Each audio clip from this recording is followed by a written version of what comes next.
ನಮಸ್ಕಾರ. ರಿವ್ಯೂ ಚಾನಲ್ಗೆ ಸ್ವಾಗತ. ನಾನು ಸೌಖ್ಯ ಗಾಂವ್ಕರ್. ಪಾರ್ಲಿಮೆಂಟ್ ದಾಳಿಯ ಸುತ್ತ ರಾಜಕೀಯ ಚಟುವಟಿಕೆಗಳು ಗರಿಗೆದರುತ್ತಾ ಇವೆ. ಕೆಸರಚಾಟ ಜೋರಾಗ್ತಾ ಇದೆ. ಹೊಸ ಹೊಸ ಆಯಾಮಗಳು ತೆರೆದುಕೊಳ್ತಿವೆ. ಈ ಹೊತ್ತಲ್ಲಿ ಬಿಜೆಪಿಗೀಗ ಮತ್ತೊಂದು ಅಸ್ತ್ರ. ಬಿಜೆಪಿ ಎಂಪಿಯ ಸಂಚು. ಮೊದಲು ಅವರನ್ನು ಉಚ್ಚಾಟಿಸಿ ಅಂತ ಕಾಂಗ್ರೆಸ್ ಪ್ರತಿಪಕ್ಷಗಳು ಪಟ್ಟು ಹಿಡಿದಿರೋ ಹೊತ್ತಲ್ಲಿ ಈಗ ಮತ್ತೊಂದು ಅಸ್ತ್ರ ಸಿಕ್ಕಿದೆ ಬಿಜೆಪಿಗೆ.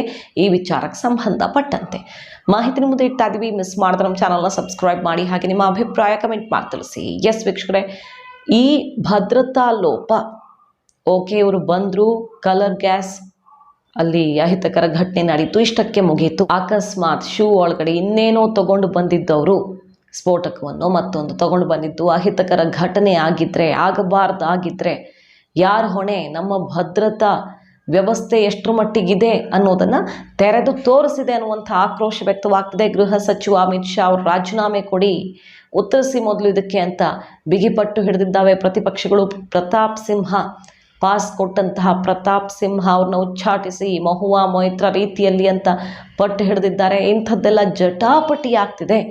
ಇದು ಬಿಜೆಪಿ ಎಂಪಿನೇ ಯಾಕೆ ಮಾಡಿಸಿರಬಾರ್ದು ಅಂತ ಕರ್ನಾಟಕ ಕೈ ನಾಯಕರು ಕಿಡಿಕಾರ್ತಾ ಇದ್ದಾರೆ. ಲೋಕಸಭಾ ಚುನಾವಣೆ ಹೊತ್ತಲ್ಲಿದು ಪ್ರತಿಪಕ್ಷಗಳಿಗೆ ಬಹುದೊಡ್ಡ ಅಸ್ತ್ರವಾಗಿ ಪರಿಣಮಿಸಿದೆ.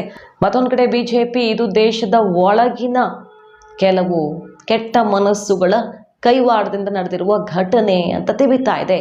ತನಿಖೆಯಿಂದ ಎಲ್ಲ ಹೊರಗಡೆ ಬರುತ್ತೆ ಅಂತ. ಮತ್ತೆ ಒಂದು ವಿಡಿಯೋ, ನೀಲಂ ಕೌರ್, ಈ ಘಟನೆಯಲ್ಲಿ ಅರೆಸ್ಟ್ ಆಗಿರುವಂಥ ನೀಲಂ ಕೌರ್ ಕಾಂಗ್ರೆಸ್ ಪರ ಮತಯಾಚನೆ ಮಾಡ್ತಿರುವಂಥ ವಿಡಿಯೋ ಬಿಟ್ಟು INDIA ಕೂಟದ ಲಿಂಕ್ ಇದೆ ಅಂತ ಬಿಜೆಪಿ ತಿರುಗೇಟು ಕೊಡ್ತಾ ಇರೋದು ನೋಡಿ. ಪಾರ್ಲಿಮೆಂಟನ್ನು ಕೂಡ ಬಿಡಲ್ಲ ಎಂಥ ಮನಸ್ಥಿತಿಯವರು ಅಂತ ತಿರುಗಿಸಿಕೊಡ್ತಾ ಇದ್ದಾರೆ ಬಿಜೆಪಿಯವರು. ಒಟ್ಟಿನಲ್ಲಿ ಜಟಾಪಟಿ ಜೋರಾಗ್ತಿದೆ. ಈ ಹೊತ್ತಲ್ಲಿ ಬಿಜೆಪಿಗೆ ಇನ್ನೊಂದು ಅಸ್ತ್ರ ಏನಪ್ಪ ಅಂತ ಕೇಳಿದ್ರೆ ಅದು ಕಾಂಗ್ರೆಸ್ ನಾಯಕನ ಟ್ವೀಟ್.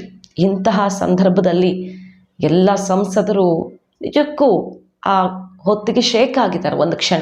ಯಾಕಂದರೆ ಯಾವ ದಿನ ಅದು ಆ್ಯನಿವರ್ಸರಿ ಡೇ, ಪಾರ್ಲಿಮೆಂಟ್ ದಾಳಿಯಾಗಿ 22 ವರ್ಷಗಳು ಕಳೆದಿರುವಂತಹ ಆ್ಯನಿವರ್ಸರಿ ದಿನವೇ.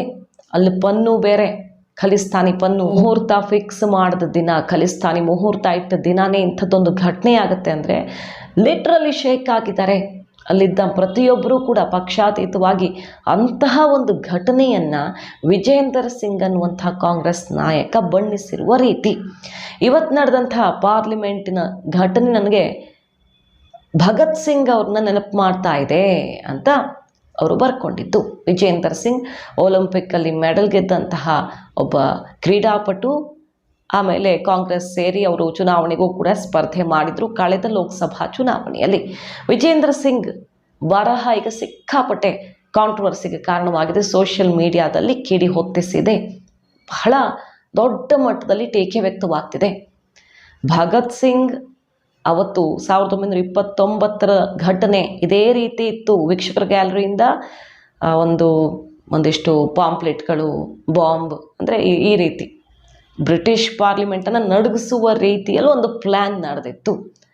ಯಾಕಂದರೆ ನಮ್ಮ ನೆಲದಲ್ಲಿ ವಿದೇಶಿಯರು, ಪರಕೀಯರು ಬಂದು ಆಳ್ತಾ ಇದ್ದಾರೆ, ಅದರ ವಿರುದ್ಧ ಸೆಡ್ಡು ಹೊಡೆದು ಸ್ವಾತಂತ್ರ್ಯಕ್ಕಾಗಿ ನಡೆದಂತಹ ಒಂದು ಘಟನೆ ಅದು. ಸ್ವಾತಂತ್ರ್ಯ ಪಡ್ಕೊಳ್ಬೇಕು ಅಂತ ನಮ್ಮ ಹೋರಾಟಗಾರರು ಇಟ್ಟಂಥ ದಿಟ್ಟ ಹೆಜ್ಜೆ. ಸ್ವಾತಂತ್ರ್ಯ ಹೋರಾಟಗಾರರಿಗೆ ಇವತ್ತು ದುಷ್ಕರ್ಮಿಗಳನ್ನು ಹೋಲಿಸ್ತಾ ಇರುವ ಇವರ ಮನಸ್ಥಿತಿ. ಹಾಗಾದರೆ ಪಾರ್ಲಿಮೆಂಟ್ನ ಒಳಗೆ ನುಗ್ಗಿದವರು, ಈ ರೀತಿ ದುಷ್ಕೃತ್ಯ ಎಸಗೋಕ್ಕೆ ಪ್ರಯತ್ನ ಪಟ್ಟವರು, ಘೋಷಣೆಗಳನ್ನು ಕೂಗಿದವರು ದೇಶ ಪ್ರೇಮಿಗಳ ಇವರು ಸ್ವಾತಂತ್ರ್ಯ ಹೋರಾಟಗಾರರಂತೆ ಕಾಣಿಸ್ತಾರ ನಿಮಗೆ? ಅಫ್ಜಲ್ ಗುರು ಅಂತ ಬರಿಬೇಕಾದ ಜಾಗದಲ್ಲಿ ಭಗತ್ ಸಿಂಗ್ ಅಂತ ಬರೆದಿದ್ದೀರಲ್ಲ ಅಂತ ಬಹಳ ದೊಡ್ಡ ಪ್ರಮಾಣದಲ್ಲಿ ಟೀಕೆ ವ್ಯಕ್ತವಾಗ್ತಾ ಇದೆ. ವಿಜೇಂದರ್ ಸಿಂಗ್ ಈ ಬರಹದ ವಿರುದ್ಧ ಇಂತಹ ಸೂಕ್ಷ್ಮ ಪರಿಸ್ಥಿತಿಯಲ್ಲಿ ಸೋಷಿಯಲ್ ಮೀಡಿಯಾದಲ್ಲಿ ಈ ರೀತಿ ಬರ್ಕೊಂಡಿರೋದು ಕಾಂಗ್ರೆಸ್ ನಾಯಕ ಟೀಕೆಗೆ ಗುರಿಯಾಗಿದೆ. ಮತ್ತು ಬಿಜೆಪಿಗರಿಗೆ ನೋಡಿ, ಇದು ಕಾಂಗ್ರೆಸ್ನ ಮನಸ್ಥಿತಿ ಅಂತ ಟೀಕೆ ಮಾಡೋದಕ್ಕೆ ಮತ್ತೊಂದು ಅಸ್ತ್ರ ಸಿಕ್ಕಂಗಾಗಿದೆ. ನೀಲಂ ಕೌರ್ ಈ ಘಟನೆಯಲ್ಲಿ ಭಾಗಿಯಾಗಿರೋರ ಪೈಕಿ ಒಬ್ಬಾಕೆ.